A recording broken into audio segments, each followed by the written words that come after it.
So here we are inside of the 2015 Nissan Pathfinder. And I will say, this vehicle fits in a lot more features and extras than Nissan normally gives us. Starting on the wheel, you got the phone controls and everything. Cruise. The new revamped Nissan instrument panel. This is how they do it. Not the fanciest, but still a little fancier than what Nissan usually does. The door is lined with a soft material, but down here you still got that Nissan suede kind of material that they like to use. I'm not really a fan of it, but that's what they lined it with. The seats as well have that Nissan. To me, it feels like some kind of suede. I don't know what it really is. It might be that stain, water resistant material. I got a couch like that. Now that I think about it, that's probably what it is. And if so, that's nice. Power windows, power locks, typical. Over here is where we get to the nitty gritty. I'm guessing that's a 6-disc CD changer. It might not be. I haven't tested it. This might just be preset buttons for radio stations. Automatic climate controls for driver and passenger. Big fan of that. Up here you got your main settings up here for sound and brightness of the screen. Status gives you your driving information, your fuel economy, info for your maintenance and everything. Settings for your rear view camera, your clock. Don't you hate cars that make it hard to set the clock? I like it to be real easy. Some cars make it like solving a puzzle to get to the clock settings. I hate that. Brightness for the screen, I guess, you know, you can adjust that. And here's a look across the rest of the panel. That seat material that I'm telling y'all about. Get out of here, camera case. This is my show. Cup holders and basic gear shift in the middle. Nothing too fancy up top here. Basic light controls and your sunglass or glasses holder, whatever you want to throw in there. So it has a lot more features than Nissan usually packs in. They usually don't include all this type of stuff, you know. They usually give you the bare minimum. I was shocked to even see down here they put in the USB drive, a power jack, and auxiliary jacks.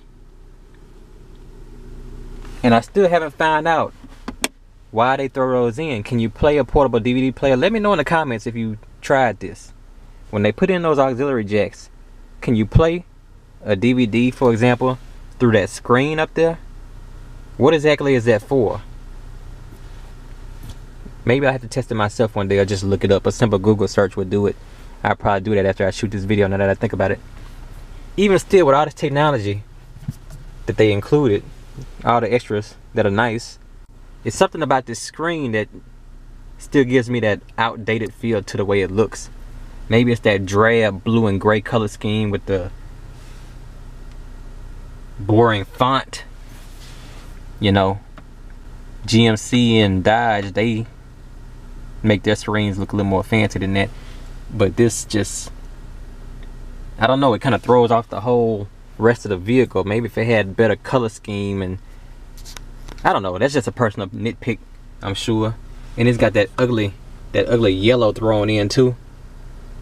It made me think of an old 1980s TV or something, like one of those old floor model TVs. Like that's the floor model with the wood base or something, and the old TV screen that shows that raggedy picture. Oh man, whatever. Let's get back there and see what it looks like from the back. Oh yeah, you do have push to start in case I forgot to mention that, which is always nice.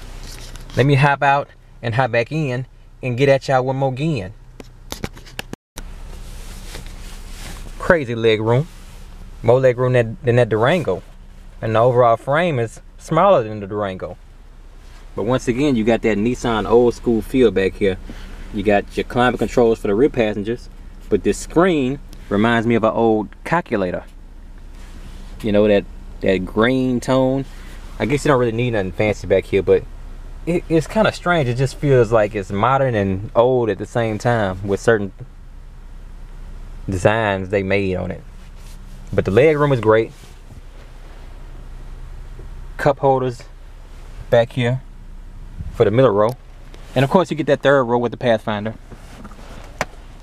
And it's a little smaller than the Durango, so you still get that smaller trunk area too with the third row up. So this is the difference. The Pathfinder is a little smaller body wise, and where Dodge gave you, they tried to give you probably equal amounts of row, sorry about that, equal amounts of room in every row. Nissan gave the middle row priority and the back row crappy leg room, as you can see. It's brand new, so that's why the floor mats are not down there. But you can see, you know,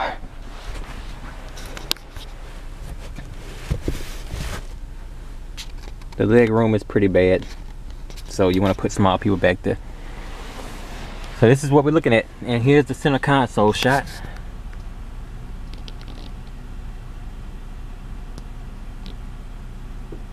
Not too bad, but something about it just doesn't draw my eye.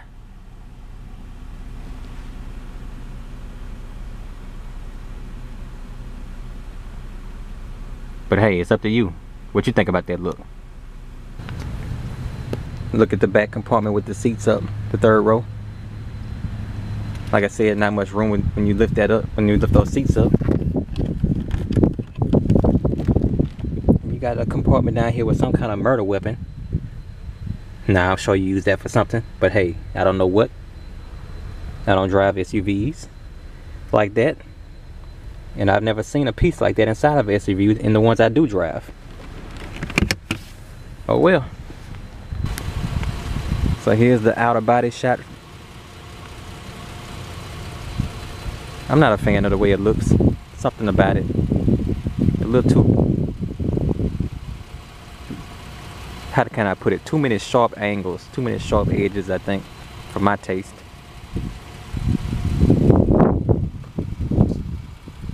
It's not too bad, but you know. So on the road with this bad boy driving, I will say it's definitely not a crossover. As far, I'm assuming it's not a crossover because it sounds like a truck when you're driving it. You're definitely going to hear the engine. The handling is a little stiff, but not bad. Wheel feels good. It's got that grip I like down here.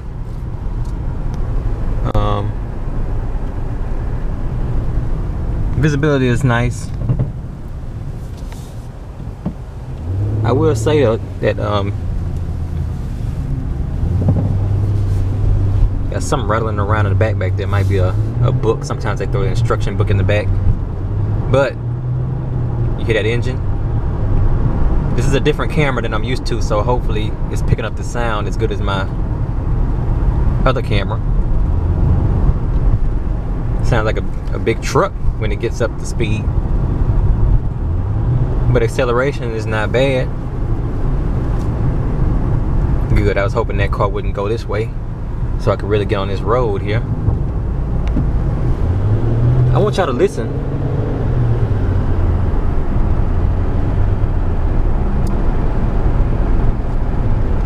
Hold on, let me cut off the fan and everything. The AC, I mean. And take a listen. It sounds like it's coming from over here somewhere.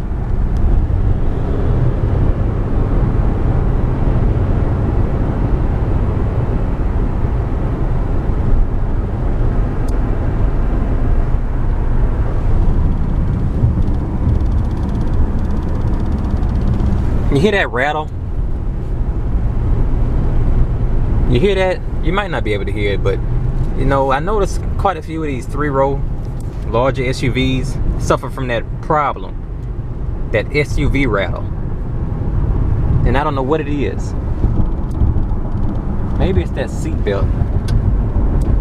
Let me adjust that right quick before I knock it. Hold on. Let me reach over there and see that seatbelt looks kind of crooked. Maybe it's the seatbelt buckle bumping into that door. Let's see if that'll fix it.